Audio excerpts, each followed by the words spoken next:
Si por algo es codiciado ser vocal del Consejo, aparte del sueldo y tratamiento de secretario de Estado, es porque desde ahí se puede contribuir a sancionar o a elevar a las alturas a un juez amigo.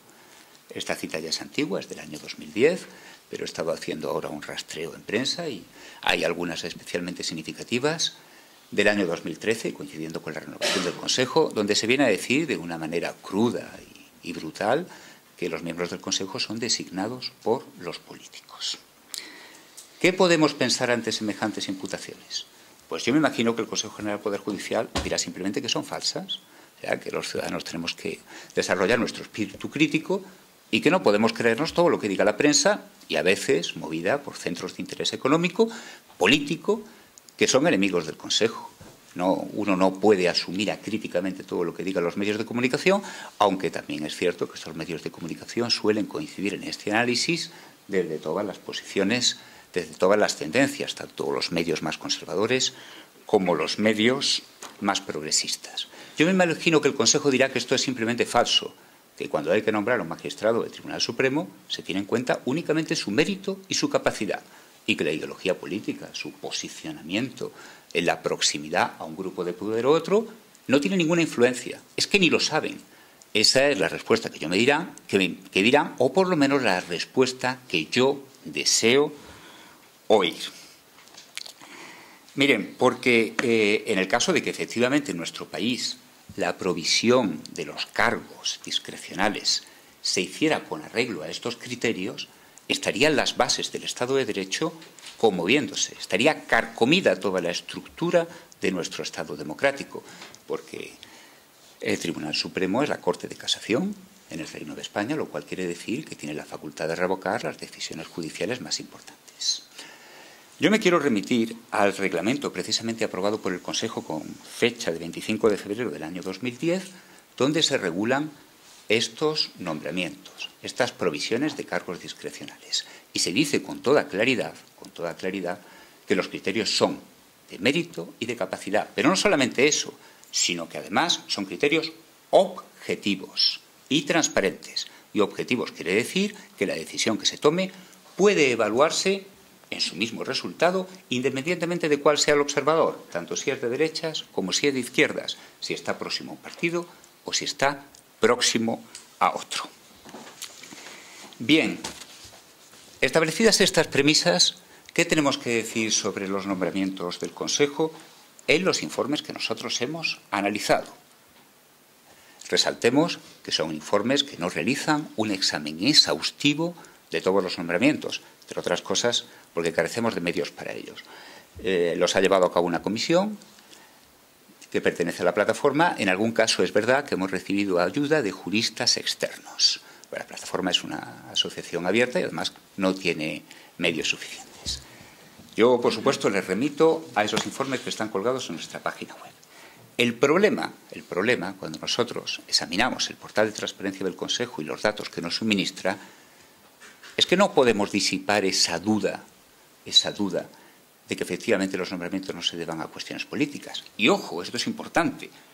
No porque esto sea una crítica a la política de transparencia del Consejo, al contrario, es una política que merece todo elogio, todo respeto y que yo insisto por enésima vez en resaltar, en ponerla en valor.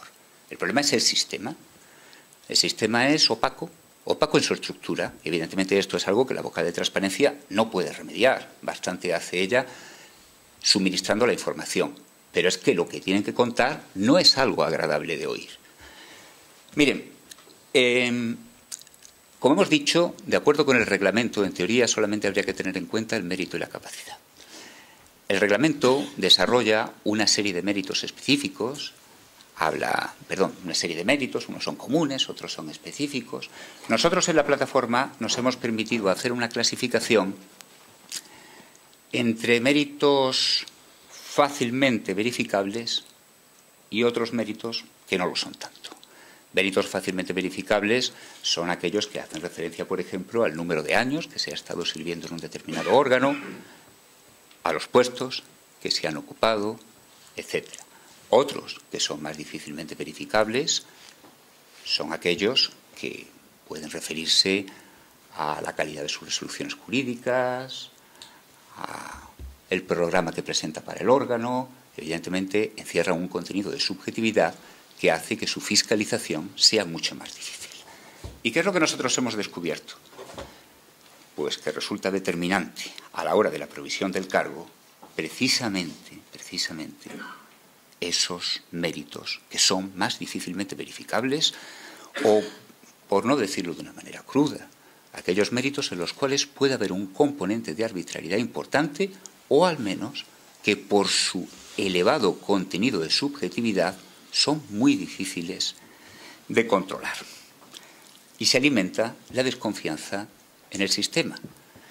Hablamos de los titulares de prensa, podemos descalificar a la prensa en su conjunto, pero yo puedo hablar como juez y decir que la sensación que hay en la carrera judicial es la de que a determinados cargos se llega por la orientación ideológica que se tenga, porque se sea de una u otra asociación o porque se sepa de antemano que este juez está inclinado hacia la derecha o hacia la izquierda. Se dirá, es una percepción absolutamente injusta, no tiene nada que ver, lo desconocemos. En el Consejo jamás hablamos de esto. Perfecto, yo quiero creer que es así, pero esa percepción existe y deberíamos hacer un esfuerzo por eliminarla. ¿Qué podríamos hacer? Pues miren, es una cosa muy sencilla, muy complicada, todo depende de lo que queramos. Insistir en la objetivación de los nombramientos y en que en estos méritos que hemos calificado de fácilmente verificables cada vez tengan mayor peso. La plataforma ya publicó una serie de indicaciones, de directrices que apuntaban en ese sentido, que no eran nada más que un borrador, por supuesto, y no descartamos, pues, incluso elaborar a nivel estrictamente doctrinal una propuesta de borrador que haríamos llegar al Consejo General del Poder Judicial y que estoy seguro de que sería muy bien acogida. Yo quiero que traigamos a colación, que recordemos, una sentencia de 31 de octubre del año 2011 del Tribunal Supremo que denegó una petición que se formulaba por algunos magistrados en virtud de la cual se decía que el nombramiento de estos cargos discrecionales tenía que estar regido según parrillas objetivas. Evidentemente, pues en los términos en los que fue planteada la pretensión y con arreglo a la legalidad en ese momento vigente, pues posiblemente la sentencia del Tribunal Supremo era correcta. Pero eso es de lege data, eso es lo que hay. Nada nos impide luchar de lege ferenda y promover un sistema en el cual el nombramiento de estos cargos se haga mediante parrillas objetivas. Es una propuesta que hacemos y la hacemos de verdad, sin ninguna malicia. Creemos que el Consejo sería el primer beneficiado si se pusiera a salvo de estas críticas, porque siempre existe la sospecha de que el nombramiento pueda obedecer a motivos ideológicos. Si hay nombramientos ideológicos, si efectivamente esto que dice el diario El País es cierto, es porque algunos jueces se prestan a ello. ¿Y por qué entran en el juego? Porque se quieren manchar la toga con el polvo del camino. Muy bien. Sepan, sobre todo los que no son miembros de la carrera judicial que estén aquí, todos los que nos puedan oír, que esos jueces tendrán que asumir su responsabilidad política y la cuota que les corresponde de descrédito de nuestra justicia ante la ciudadanía. El pueblo español no entiende esto que dije al principio, que un determinado cargo se pueda cubrir por proximidad ideológica. Y eso que hay algunos sectores doctrinales que lo han defendido. Han dicho el Consejo General del Poder Judicial es un órgano político, luego es lógico que su composición sea política. Es una postura que hay quien la defiende, es una postura que yo no comparto, pero lo que rechazo radicalmente es la hipocresía. Es decir, nos guiamos por criterios objetivos de mérito y capacidad, pero luego, en la práctica, bajo cuerda, utilizamos criterios ideológicos. Hay una argumentación, yo diría casi filosófica, que justifica un sistema de esta naturaleza. Y es el decir, bueno, el Consejo General del Poder Judicial es un órgano político, luego hace política, luego es lógico que su composición, de alguna manera, esté condicionada por la ideología. Y qué mejor ideología que la de los representantes del pueblo español, que forman parte de las cámaras parlamentarias, de las Cortes. Este argumento, expuesto abstractamente, como un animal disecado en un laboratorio, puede parecer plausible, pero en realidad encierra una falacia enorme. Porque yo concedo que puede haber determinadas funciones del Consejo General del Poder Judicial que tengan una naturaleza política. No sé, por ejemplo, asignación de gastos, publicación de determinados reglamentos, etc.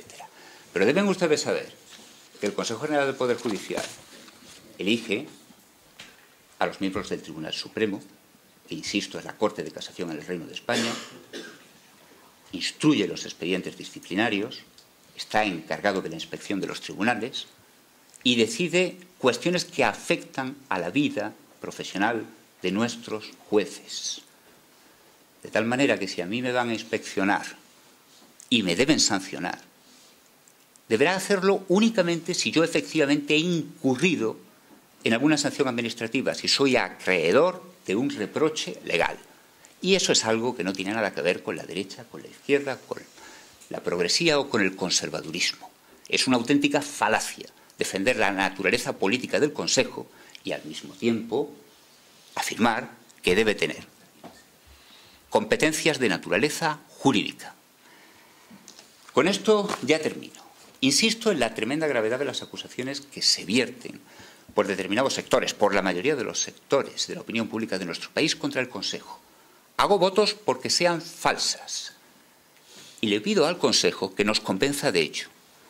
Que nos convenza no con palabras, sino con hechos.